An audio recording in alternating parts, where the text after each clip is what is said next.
by clergymen are speaking out tonight on the steps of the Davidson County Courthouse. The group is making some strong accusations against the Jehovah's Witnesses.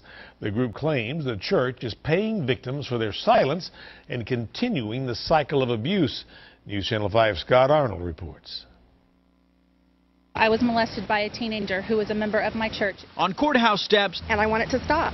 I want it to stop. frank talk about a problem often not talked about in public. So I was told to protect the person who actually abused me instead of me being protected.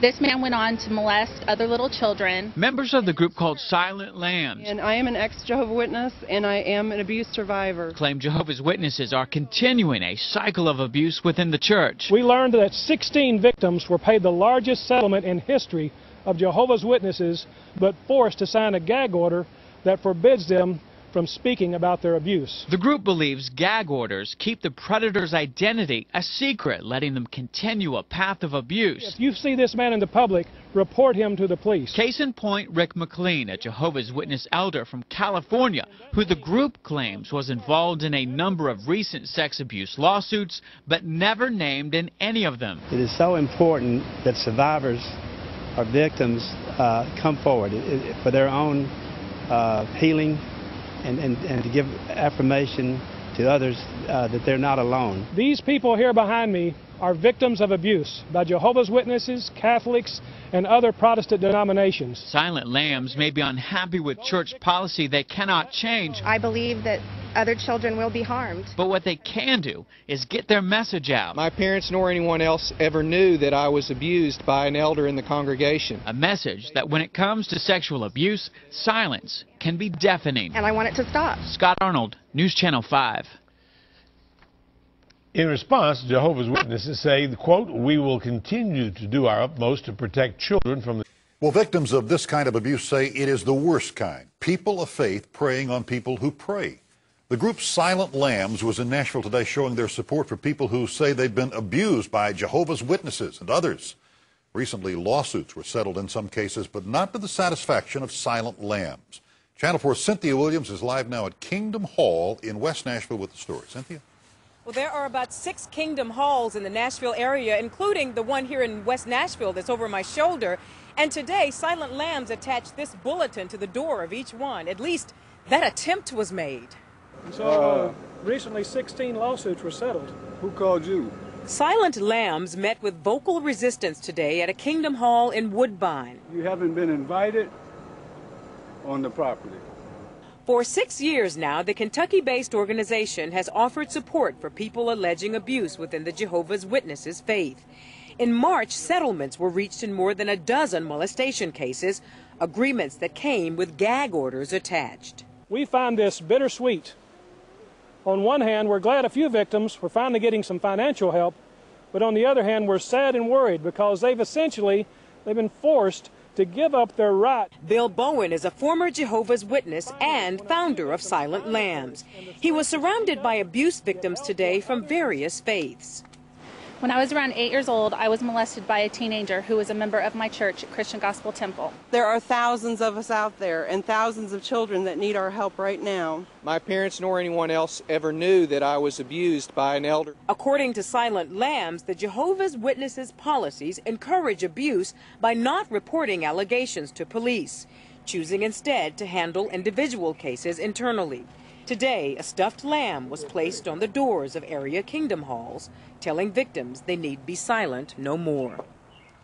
And victims groups say that they are critical of these gag orders because they tend to keep the identity of the predator secret while re-victimizing the victim. Live in West Nashville, I'm Cynthia Williams, Channel 4 News. The Jehovah's Witnesses headquarters in Brooklyn was supposed to send a faxed response today, but as of news time, we had not received it.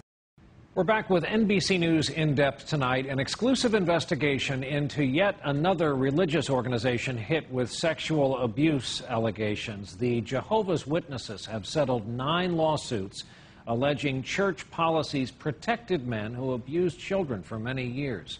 In settling, the church did not acknowledge wrongdoing. Now, evidence has surfaced that leaders did know about some of the men, but apparently never informed authorities. Our senior investigative correspondent, Lisa Myers, has our exclusive report tonight in depth. Frederick McLean is among the country's most wanted fugitives, accused of molesting children for almost a decade. His typical victims were young girls, I think starting around 5 or 6 years old. Authorities say McLean, who restored race cars, was a respected leader in this congregation of Jehovah's Witnesses. His role in the church was significant because we believe that his participation in the church gave him access to his victims.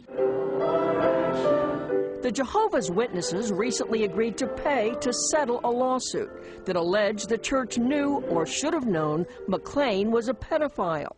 One of 9 similar cases church headquarters settled without admitting wrongdoing. But internal church records now coming to light in those lawsuits show that the church knew for years that some prominent members were sexually abusing children and did little. Example, James Henderson.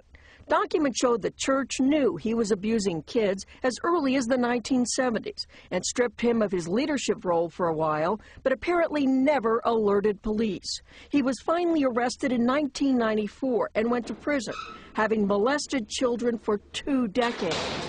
Another church leader, Alvin Hurd, confessed to the church in 1981 that he'd abused 3 children, ages 5, 9, and 11. His local congregation kicked him out and alerted church headquarters. But again, the church apparently never notified police. Hurd, now in prison, admits he molested other children until 2003. The policies and procedures enacted by Jehovah's Witnesses protect pedophiles rather than protect the children. Barbara Anderson, a former Jehovah's Witness, is an outspoken critic of the church on this issue. She says the church prefers to keep an abuser's confession confidential, treating abuse more as a sin than as a crime. They do not report child abuse to the authorities unless it's mandated by a state for the clergy to do so. The church declined to speak on camera, but in a statement wrote that it does not condone or protect child molesters, that cases within the church are rare, that members have the right to report the crime to authorities, and that church elders comply with child abuse reporting laws. But not all states require clergy to report child sexual abuse. That means some abusers get caught only if victims finally come forward, like Frederick McLean's accusers, who now want this alleged molester taken off the streets. Lisa Myers, NBC News, Washington.